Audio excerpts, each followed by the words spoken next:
Bom dia, Natália, Sakamoto, Josias, prazer sempre participar aqui do All News. Pois é, enfim, a comunidade internacional ela tem um papel sempre importante a desempenhar, né, sempre quando, né, se vê alguma crise institucional, política, né, mas a Venezuela é um país que já tem sofrido, né, toda sorte de pressões internacionais, né, e vemos sempre um Maduro muito resiliente, muito resistente, né, a qualquer forma de mudança, né, ele não se dobra facilmente, ou não tem se dobrado nos últimos anos facilmente a pressões internacionais, né, pressões que cresceram muito justamente durante a gestão dele, né, especialmente ali no governo Donald Trump, né, com a aplicação de sanções duríssimas contra a Venezuela, né, que contribuíram até mesmo para agravar, né, a já dramática crise econômica no país. Então, é um país que já foi isolado, né, no âmbito subregional, né, com a suspensão no Mercosul em 2017, né, logo depois do Maduro lançar aquela Assembleia Constituinte que usurpou os poderes do Parlamento, da Assembleia Nacional, né, que estava controlada pelos opositores. Né, então, vemos, né, a comunidade internacional já se mexendo nos últimos tempos. Né, foi criado em 2017 também o chamado Grupo de Lima, Natália, né, composto pelo Canadá, né, por vários países latino-americanos também, né, o Brasil dentre eles, né, para pressionar igualmente a Venezuela, né, a uma transição política e democrática. Né. Em 2018, né, houve aquelas eleições, né, não reconhecidas por mais de 50 países. Né, depois, né, o Juan Guaidó se autoproclama presidente encarregado da Venezuela, num movimento, né, que se mostrou depois equivocado, né, mas vários países, União Europeia, Estados Unidos, Brasil, de Bolsonaro reconheceram o Guaidó e não o Maduro. Então já houve muitas pressões, né, de toda sorte contra o Maduro, né, e nem por isso ele sucumbiu, né, ou se dobrou. Né. As pressões agora, claro, podem inclusive se ampliar, né, especialmente no âmbito subregional. Né, vemos o Brasil, né, numa postura prudente, né, sem reconhecer ainda a vitória do Maduro, né, e acho que essa posição é acertada do Brasil, né, aguardando aí as atas. A Espanha de Pedro Sánchez, né, um governo de centro-esquerda, né? É também um ator muito importante na relação sempre com a América Latina, uma postura idêntica à brasileira. Então, são pressões ampliadas, né, e adicionais contra a Venezuela que podem, eventualmente, claro, impactar um pouquinho mais no governo, né? Mas, de fato, eu não consigo enxergar o Maduro, né, como um personagem que vai ceder, né, a esse tipo de postura, e a retórica que ele usa geralmente é contrária, né? Ele diz que está reagindo contra uma ingerência externa indevida, né? Ele sempre faz isso, né? Ele se coloca como um personagem que reage, responde, né? Ele usa muito essa retórica de resistência nacionalista, anti-imperialista, né? E já tem feito críticas, né, ao Brasil e ao Lula, né, em semanas recentes, né, já emitiu nota nesses últimos dias, né, falando de ingerência externa indevida, né, acabou agora, né, de cancelar, né, a possibilidade de voos da Copa Airlines, né, de chegarem à Venezuela, né, enfim, então são práticas, né, que ele usa, né, para responder a esse tipo de pressão, mas eu não vejo de fato ele sucumbindo, a não ser que haja alguma mudança interna, né. Eu acho que a variável interna aí ela é mais importante, né, e tem que ver, né, de fato, se os militares, parece que sim, se mantêm a seu lado. Né. Se assim for, né, como vimos na defesa, né, se colocar em nota, acho que o Maduro está muito seguro de si e a tendência é que ele mantenha a ferro e fogo essa posição, mesmo, né, sem a divulgação das atas eleitorais, né, que é o que o mundo inteiro espera e aguarda, né, exceção feita a China, Rússia, Nicarágua, alguns poucos, né, para poder confirmar a vitória do Maduro. As suspeitas são enormes, a interrogação que paira sobre as eleições de domingo é gigantesca e a cada dia que passa a situação piora, né, inclusive com o risco, né, de uma elevação, né, do clima nas ruas, de uma comoção social mais ampla, algo que certamente não interessa, né, ao Brasil, a nenhum ator da região, né, e tampouco à comunidade internacional em geral. Eu Olha, já vou passar a professor, palavra, queria... perdão, Josias, já quero Pois passar não, a por palavra favor, aqui para as então. perguntas dos nossos colegas, mas saiu uma atualização aqui quanto à posição da Organização dos Estados Americanos, informando hoje que não reconhece o resultado das eleições anunciado pela Justiça Eleitoral da Venezuela. A OEA afirma que vícios, ilegalidades e más práticas ocorreram durante o processo eleitoral. Essa decisão foi dada depois da realização de um relatório pela organização, que também foi divulgado. Esse documento diz que o sistema eleitoral venezuelano é tendencioso, está a serviço de Maduro, ainda conforme o relatório aqui, colocando uma abre aspas para o que está dito nesse documento, o regime ignora a vontade da maioria expressa nas urnas por milhões de homens e mulheres. A organização também enfatizou que Maduro manipulou os resultados e ignorou a vontade do povo. A OEA concluiu que a vitória não merece confiança nem reconhecimento democrático, dado que não existe qualquer suporte documental público que suporte os dados anunciados pelo Conselho Nacional Eleitoral, fazendo referência aí justamente a esse pedido de transparência internacional que tem sido feito para que se divulguem as atas que provariam aí a vitória ou não de Maduro, professor, e a OEA, inclusive, que está com reunião marcada com Estados Unidos e mais países para fazer justamente a revisão da análise desses dados em breve, né? Como é que você vê aqui, então, esse posicionamento firme da OEA quanto ao que aconteceu no fim de semana na eleição? Isso com certeza, Natália, vai ser usado pelo próprio Maduro a seu favor, né? Vimos lá atrás, né, já em 2018, né, o Maduro, né, buscando romper com a OEA, né, acusando a OEA de ingerência imperialista na Venezuela, né? Isso depois, né, acabou sendo revertido durante o governo do Guaidó, né? O Guaidó pediu, né, para se manter na OEA, mas essa birra, né, do Maduro com a OEA, ela é histórica, e acho que essa postura oficial da OEA, né, tende a reforçar ainda mais, né, a retórica madurista, né, de resistir contra a ingerência externa e contra o imperialismo, né? A OEA, né, já foi abandonada pela Nicarágua em uma situação muito parecida, né? A Nicarágua realizou eleições, né, e a OEA também disse que o processo foi eivado de erros e vícios, né? E aí, né, o Daniel Ortega decidiu romper com a OEA, né? Então a OEA, ela tem sido nos últimos tempos, né, muitas vezes criticada, né, por ser quase que uma marionete, um fantoche dos Estados Unidos, né, para ingerência em países em pleitos, né? Lembrando que a OEA não participou com seus observadores eleitorais da eleição na Venezuela, diferentemente do que aconteceu, por exemplo, na Bolívia em 2019, né, quando aí sim houve observadores da OEA, e a OEA, naquele momento, de maneira imediata, né, disse ter havido ilegalidades e fraude, né, o que acabou levando justamente à renúncia do Evo Morales no final de 2019. Né. Nesse caso, tivemos outros observadores, né, tivemos um comitê de peritos da ONU, tivemos o Centro Carter, né, que também esteve lá com seus observadores, mas não a OEA. Então, né, acho que é o tipo de anúncio que não ajuda muito, Natália, infelizmente, numa estabilização, né, numa pacificação, pelo contrário, né, pode colocar ainda mais pimenta nesse caldo, né, e fazer a situação se deteriorar ainda mais. Estou certo de que o Maduro vai responder à altura a essa nota, né, taxando mais uma vez a OEA de ingerência imperialista.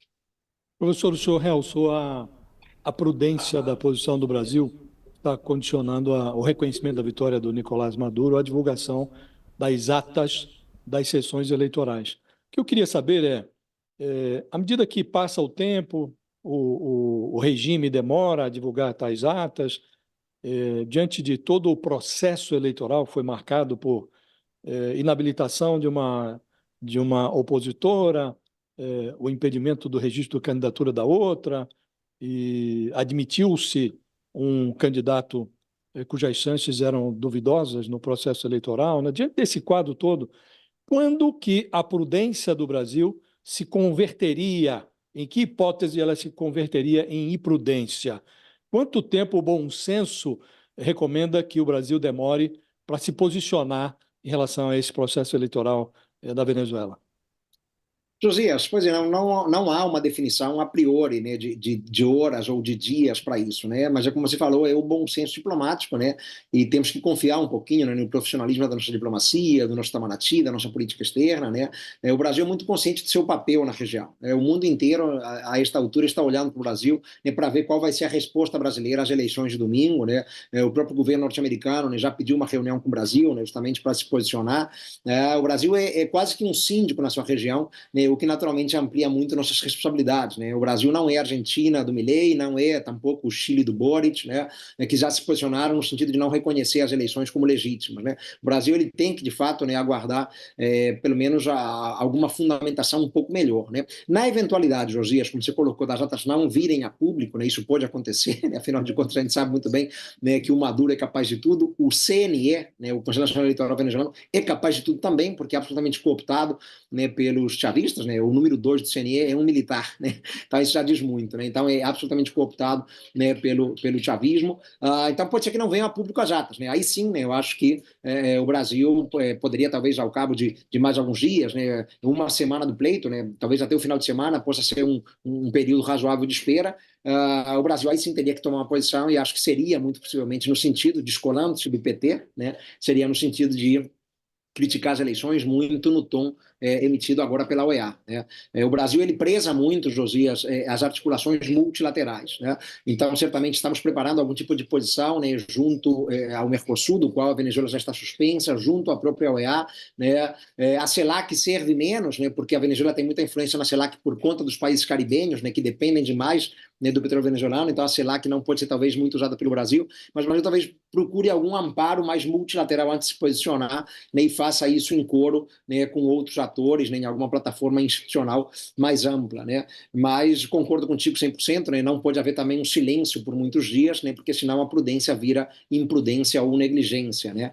Então a postura em algum momento terá que vir e não há dúvida que o Brasil está numa enorme sinuca de bico agora, né? Isso é muito claro, né? E talvez tivéssemos confiado demais, né, que esse tipo de prática não se daria no domingo, infelizmente se deu, né, e aí teremos, né, que a certa altura tomar uma posição e não poderemos demorar muitas horas ou dias, tomara, né, que possamos fazê-lo em breve, né, e eu também vou um pouco na linha do Sakamoto, né, conhecendo o Maduro, né, já de outros carnavais, né, eu acho que talvez esse acesso amplo e restrito às atas eleitorais nunca tenhamos.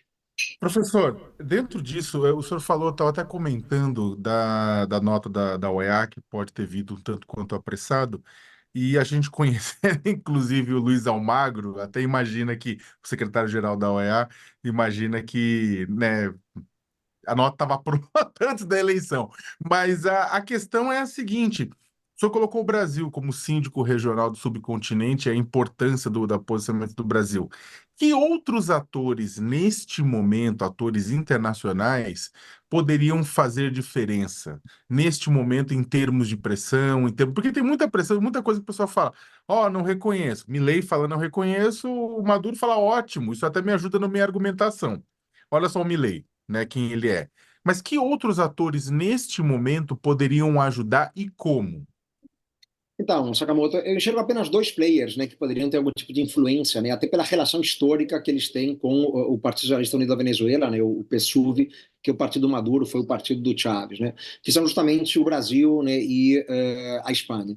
Qualquer outro player, né, pode ser caracterizado como um ator agindo em bases imperialistas. Até em relação ao Brasil, né, o Maduro já sugeriu um pouco isso, mas Estados Unidos, França, a União Europeia em geral, né, o mesmo governo de esquerda na região, né, como a Colômbia do Petro, né, o Chile do Boric, né? Esses dois últimos já têm protagonizado embates grandes, né, com Maduro. A OEA serve de muito pouco, né, pelas birras históricas e frequentes, né, do Maduro com o Luiz Almagro, né? Os dois já bateram boca inúmeras vezes no Twitter, né, se xingando para lá e para cá, né? Mas eu acho que o Brasil, né, pela figura do Lula, né, pelo que ele representa, pela penetração que ele tem no imaginário, inclusive venezuelano, né, pelos vínculos históricos que ele tinha com a Venezuela de Chávez, apesar de algumas diferenças entre as personalidades, né, Lula e Chávez, né, tem dois egos muito inflados, né, então, enquanto Chávez esteve vivo, né, houve ali diferenças grandes com Lula, né, os dois na presidência, né, mas o Brasil tem um peso grande, né, acho que o Brasil ele pode fazer alguma diferença, por isso o mundo, reitero, está, né, olhando muito para o Brasil, né, e na eventualidade do Brasil de fato rechaçar as eleições e não reconhecê-las como legítimas, né, isso pode ser um fator de pressão grande, né, para a Venezuela, apesar do reconhecimento já dado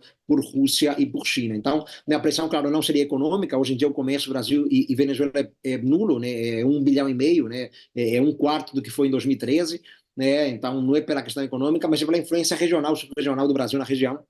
Não interessa a Venezuela, né, uma ruptura de relações, né, um afastamento crônico com o Brasil. E a Espanha também pelo peso que tem, né, sob um governo de centro-esquerda, né, do PSOE, né, nós reconhecemos muito claramente, né, outros líderes do PSOE, né, históricos, né, como o Zapatero, que foi primeiro-ministro espanhol também, né, tem uma presença grande na América Latina, sempre em defesa da democracia, né, mesmo com uma leitura, né, mais à esquerda do espectro político, né, o Zapatero é um personagem também muito reverenciado, né, no espaço latino-americano. Então, o Pedro Santos, né, o Zapatero, a Espanha tem um papel também a jogar. Eu diria que são os dois que podem influenciar de alguma maneira. Qualquer outro, né, acho que poderia ter um efeito contrário. Eu sempre me pergunto como, né? Isso é difícil, né? Porque há sempre o limite colocado pela soberania, né, pela não ingerência, o princípio de não intervenção, né? Então, não pode ser uma ação também muito intrusiva, né, em assuntos domésticos, mas é tentar criar, né, algum tipo de diálogo, né, com o Maduro, com a própria oposição, né, tentar costurar um pacto de convivência pacífica e democrática, um período de transição, né, os próximos meses são longos, né, a nova posse é só em janeiro, então pode ser um período muito caótico para a Venezuela, né, e seria importante algum tipo de ação assim, né, de bastidores, né, sem os holofotes da imprensa, costurando talvez um pacto de convivência pacífica, algum tipo de concessão que o Maduro possa fazer à oposição, eventualmente a convocação me parece muito difícil, mas essa hipótese, né, ela existe, né, sempre, né, a possibilidade de convocação de novas eleições, né, a certa altura, em certo momento, né, poderia ser uma saída importante, né, mas eu acho muito improvável, por exemplo, né, que se consiga que o CNE reverta a decisão já tomada de dar vitória ao Maduro, né, mas o trabalho tem que ser feito nos bastidores, e acho que se há dois países, né, respondendo diretamente a tua pergunta, que podem atuar, né, de alguma forma, são Brasil e Espanha. Agora, professor, Yeah. perdão, Natália, por favor. Não, na verdade, se for sobre esse tema ainda, se quiser fazer rapidinho, Josias, eu queria trazer um novo destaque importante que saiu aqui. Não, eu queria tirar uma dúvida com o professor. Nós estamos falando de pressões internacionais, né? A atuação autocrática do Maduro já inspirou um tipo de pressão, que é a sanção econômica, que produziu efeitos deletérios ali na sociedade venezuelana, né? Pressões que foram adotadas, sobretudo, sanções foram adotadas, sobretudo pelos Estados Unidos, mas não apenas, né? Também a União Europeia sancionou o governo venezuelano. E isso produziu, agravou a crise econômica na Venezuela, com um efeito colateral que foi o êxodo aí de algo como 25% da sociedade venezuelana, né? O que eu queria lhe perguntar é, na hipótese de nós evoluirmos para a constatação de que o processo é ilegítimo, que o resultado da eleição é incomprovável, que não tem ata, coisa nenhuma, ainda há espaço para agravar essas sanções à luz desses efeitos colaterais? Quer dizer, os Estados Unidos sancionaram a Venezuela, impuseram essas sanções à Venezuela e receberam lá levas e levas de cidadãos venezuelanos que fugiram dessa ruína que se estabeleceu no país, né? O Brasil recebeu, a Colômbia recebeu outra leva. Há espaço ainda para agravar essas sanções econômicas?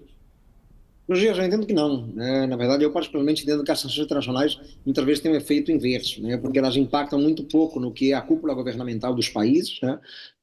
E acabam tendo um impacto absolutamente nocivo e devastador sobre a sociedade, né? Já muito sofrida, né? Com tanta opressão, com tanta subjugação, né? E com toda sorte de agravos antidemocráticos, né?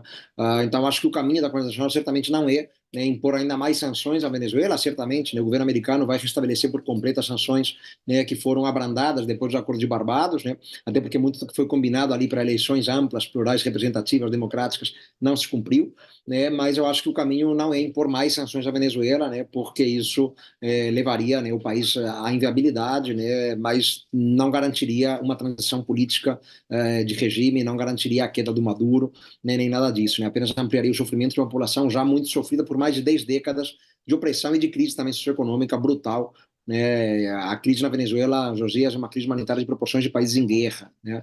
Isso não é nenhum exagero, não por acaso, né? A Venezuela é o país no mundo com mais refugiados, né, imigrantes forçados mundo afora. São 7 milhões, como você muito bem colocou, um quarto da população do país, né? Então isso é algo absolutamente devastador, né? Acho que as sanções, elas, a essa altura, teriam um efeito contrário, né? Ainda pior, né, para a sociedade já muito oprimida. É um efeito devastador. Eu queria trazer aqui para a gente também, gente, notícia sobre o Centro Carter cancelando o relatório sobre eleição lá na Venezuela e retirando a equipe do país, uma das poucas instituições independentes autorizadas a observar as eleições venezuelanas. A gente lembra aqui, é importante, então, eles que então cancelaram a publicação desse informe preliminar que estava programado para hoje e está retirando todo o pessoal do país. Isso aqui de acordo com a CNN, isso sucede, isso acontece durante os protestos que a gente tem acompanhado, que estão acontecendo em todo o país, e também com as autoridades venezuelanas anunciando que os voos do Panamá e da República Dominicana vão estar suspensos a partir de amanhã, como a gente noticiava aqui mais cedo. Tanto o Centro Carter como a ONU são instituições autorizadas a enviar, foram instituições autorizadas ali a enviar observadores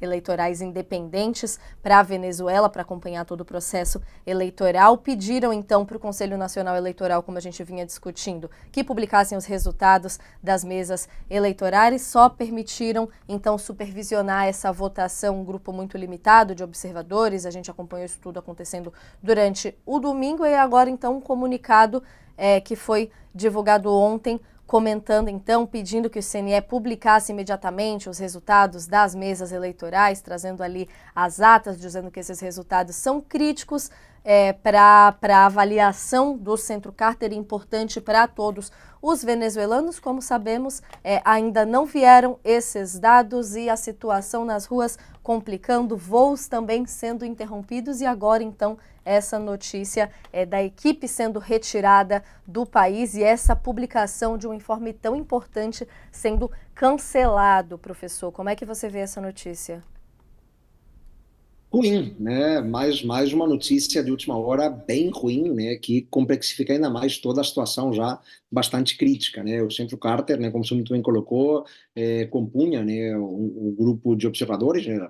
São pouquíssimos observadores internacionais, né? De última hora houve o desconvite à União Europeia, a OEA já não poderia participar com seus observadores. Então tínhamos basicamente o Comitê de Peritos da ONU e o Centro Carter, além de alguns observadores independentes de países também, né? O Brasil acabou não enviando os técnicos do TSE, mas houve alguns países sim com seus observadores nacionais. Ruim, né? O Centro Carter sempre teve um papel importante, né, para pensar a Venezuela, né, já atuou em outros pleitos, né, e aguardava de maneira ansiosa. Inclusive a diplomacia brasileira vinha aguardando, né, o relatório do Centro Carter para poder se posicionar, né? Não teremos, né, esse relatório publicado mais no dia de hoje, né, e a retirada acho que tem muito a ver com o risco para o pessoal, né, propriamente, né, nesse clima de convulsão social crescente, ascendente, né, é evidente que a medida mais prudente a ser tomada é retirar o mais rapidamente possível esse pessoal, enquanto ainda há voos disponíveis para poderem ser repatriados, né? Então acho que tem muito a ver também com isso, né, a tentativa de salvaguardar a vida dos observadores em um clima, né, de crescente violência no país, né?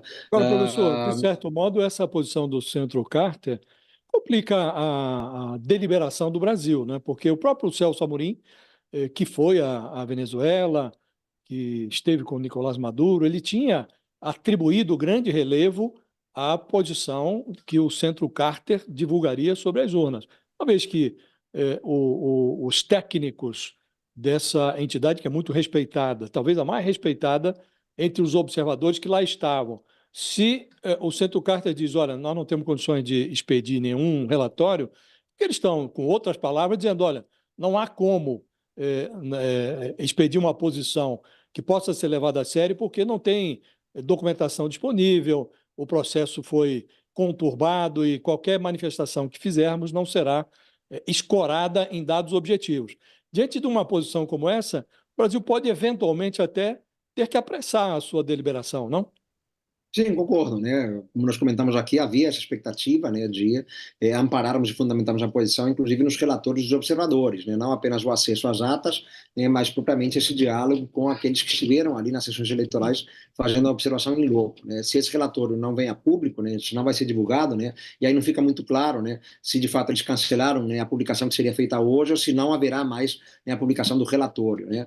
Mas se de fato não houver mais, se o Centro Carter entender que não tem condições mínimas, né, de se posicionar acerca das eleições, né, isso é um complicador adicional para o Brasil, né, se já estávamos na sinuca de bico, agora se tornou ainda mais complicada a situação, né, e pode sim, né, concordo, né, pode sim que tenhamos que apressar a decisão e aí certamente, né, inclinada ao não reconhecimento da lisura das eleições, né, e ao não reconhecimento da reeleição do Maduro, né. Esse pode ser o caminho, né, a partir dessa novidade do Centro Carter. É uma pena, né, mas é mais um fato que evidencia, né, aquilo que nós já vínhamos debatendo, de que as eleições foram absolutamente eivadas de vícios e erros, né, no domingo, mas mesmo, evidentemente, dias e semanas antes. Professor, a gente estava vendo também...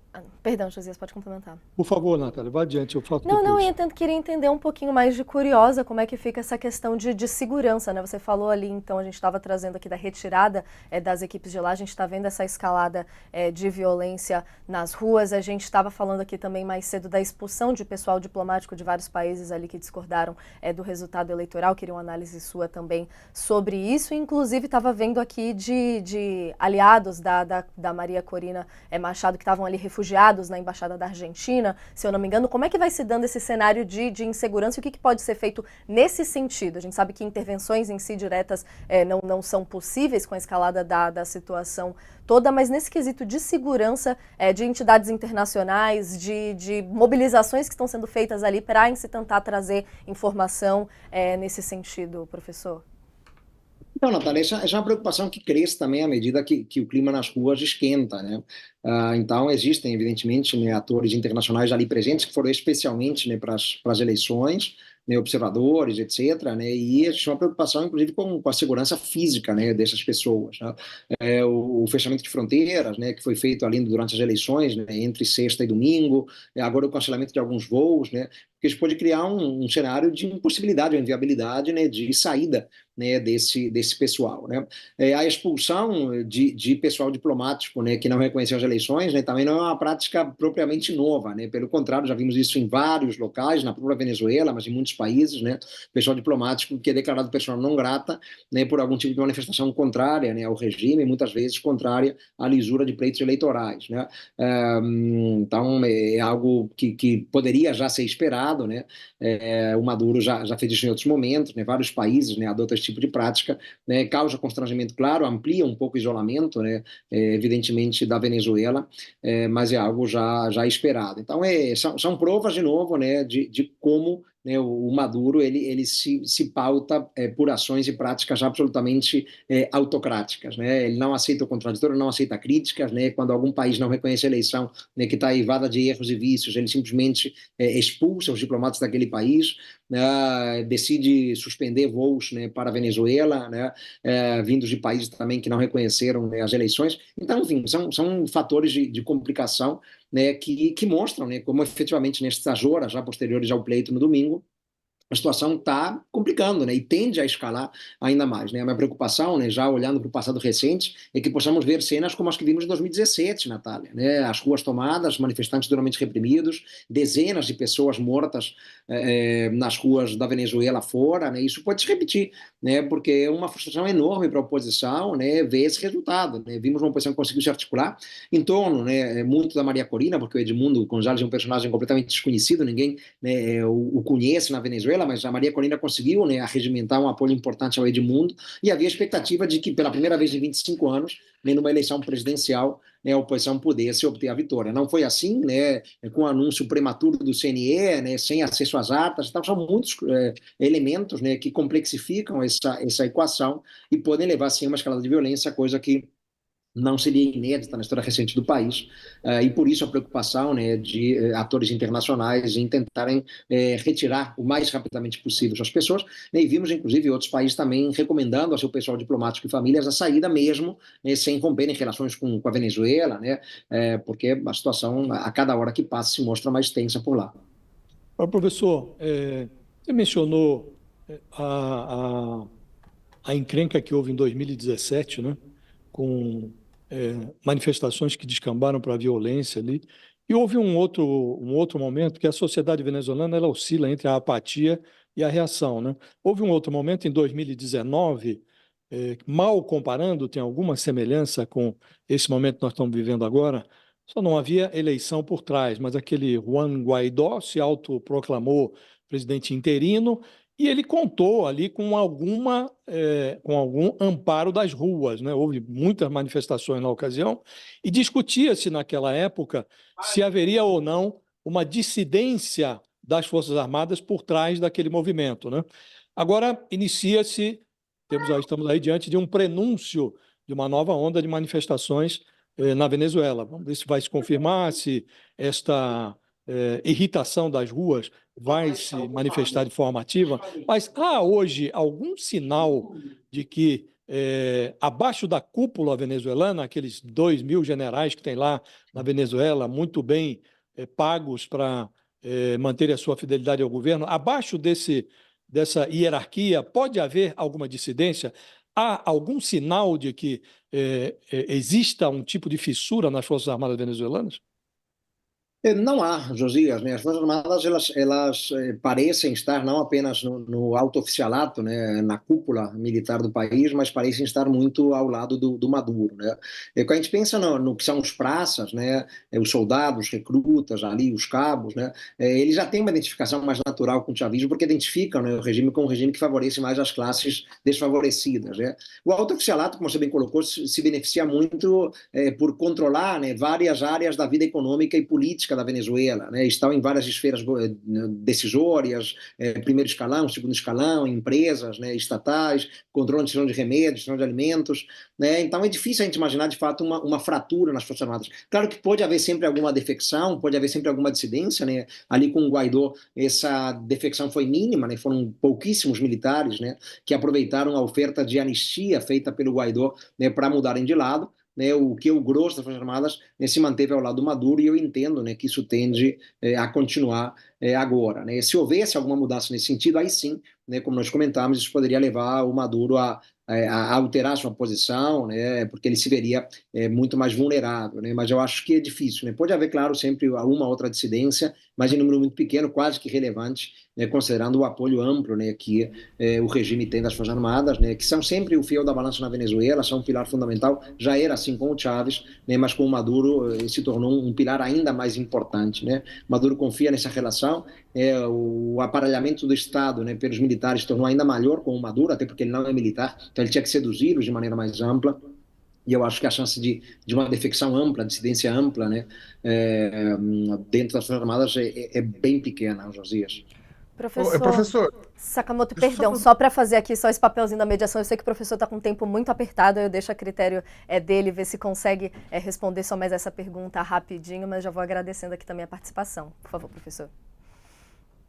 Vamos lá, vamos para uma última. Vamos lá. É tentar ser breve.